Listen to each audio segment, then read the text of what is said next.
Hi, so this is how we've used drainage cells to harvest rainwater.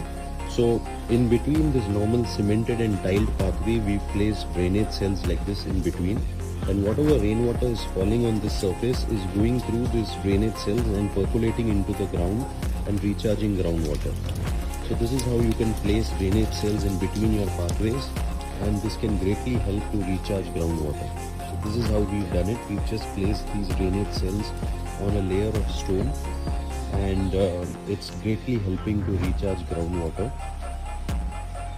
This is an easy way to harvest rainwater. Please try doing it. This is how you can do it in your existing pathways.